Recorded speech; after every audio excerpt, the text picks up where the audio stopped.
Today and 21st century, in Cuba, the musical legacy of a million slaves, blending African and Latin in Cuba. In Congo, bringing a country together through running, one man's race for peace. And in New York City, doing what they can to save the planet, recycling bottles and cans by the million.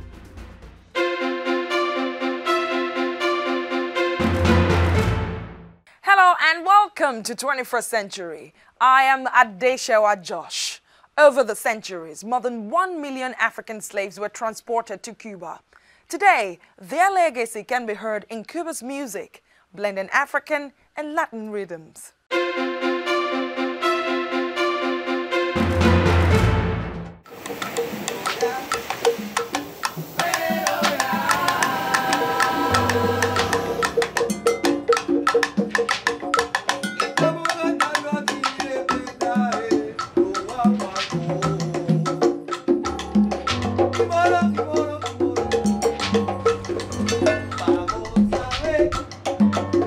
Es imposible que es muy difícil encontrar a un cubano que no tenga un poquitico de ritmo.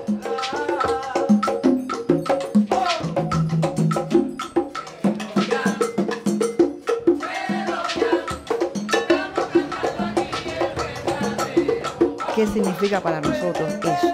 Eso es vida. Es nuestra historia. Magali Rolando is a piano teacher who lives in Havana, the capital city of Cuba. She eagerly teaches the younger generation about the roots of Cuba's music.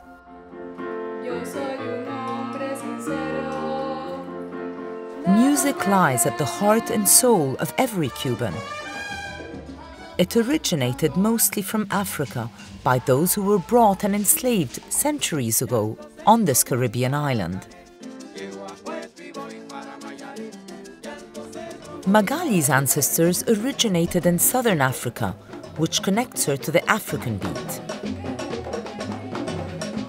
Besides teaching, Magali plays in a musical band led by 45-year-old Ramon Garcia, who creates his own music. Tenemos nosotros así guardado aquí África. En mi cabeza no pasa ninguna canción sin que yo no sienta un cumpa o un cumpa.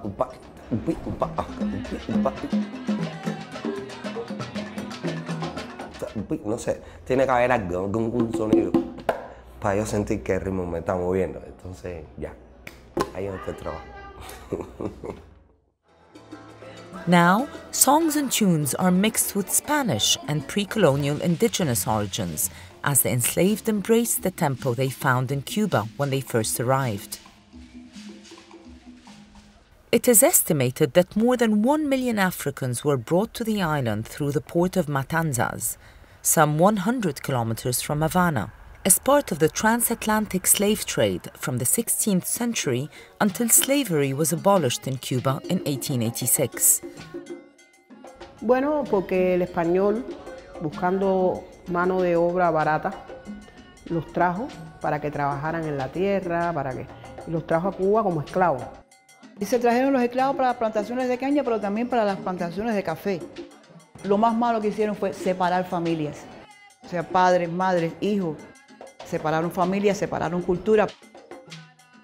Communication was difficult, forcing many to create ways to send messages to their people.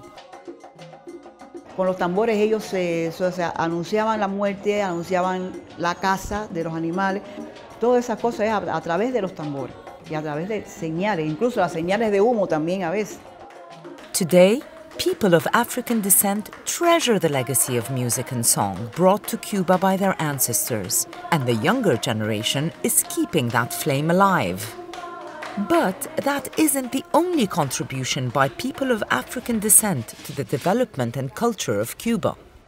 In recognition of their African heritage, Cuba participates in a global slave route project initiated by UNESCO in 1994.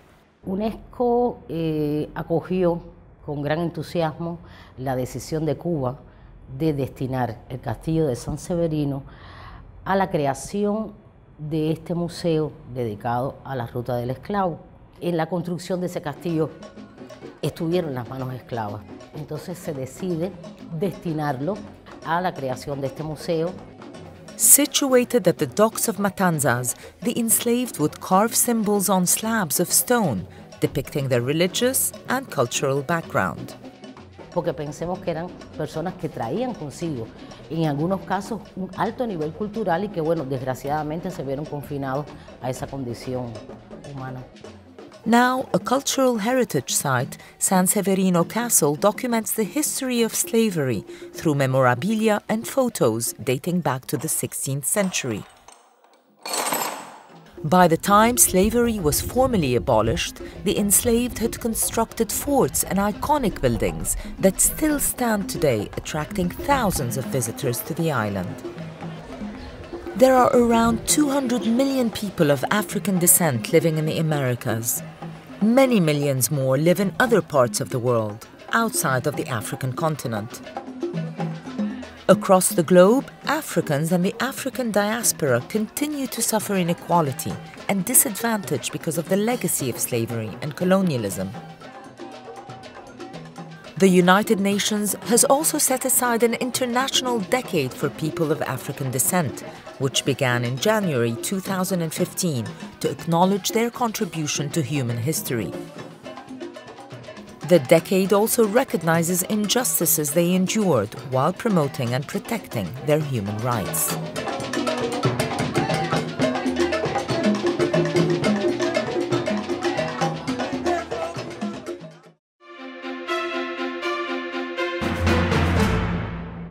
A refugee who fled the Democratic Republic of Congo for the United States discovered he had a talent for running. Now he's running for peace in both countries.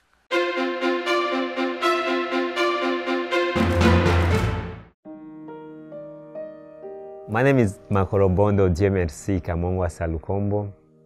I was born in the Democratic Republic of Congo in the tiny little village of Kiroche. I was only 6 years old and I basically witnessed the whole genocide of Rwanda from across the border.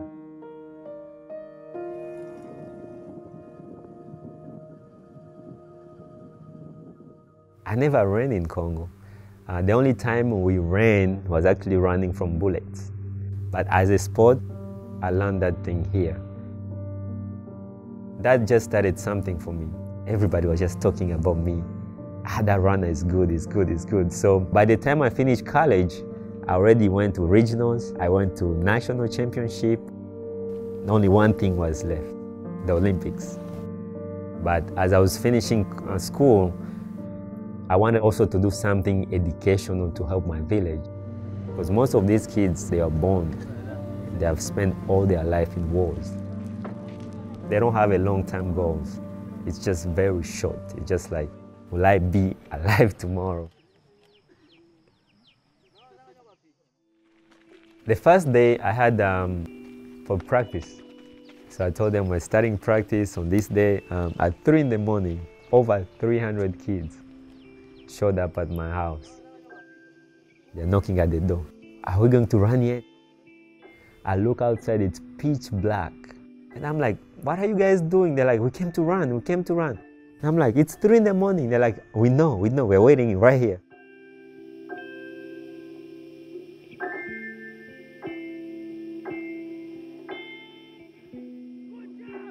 I finished, I was happy. Not only for myself, but for those kids in Kiroche.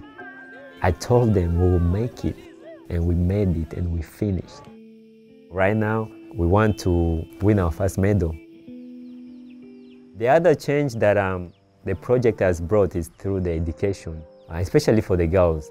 Most of the girls, by the time they get 15, 16, 17 years old, they already have kids, they're already married.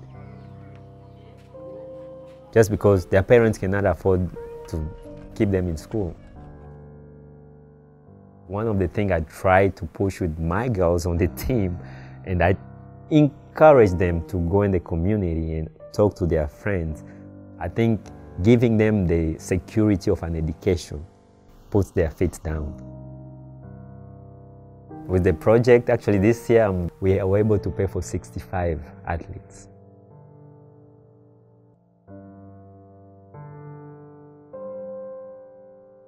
I have this kid, his name is Kono. So once I told him, you know what, we'll take care of your tuition. He cried. And he's like, okay, then I'll never sleep hungry and I'll be the best runner.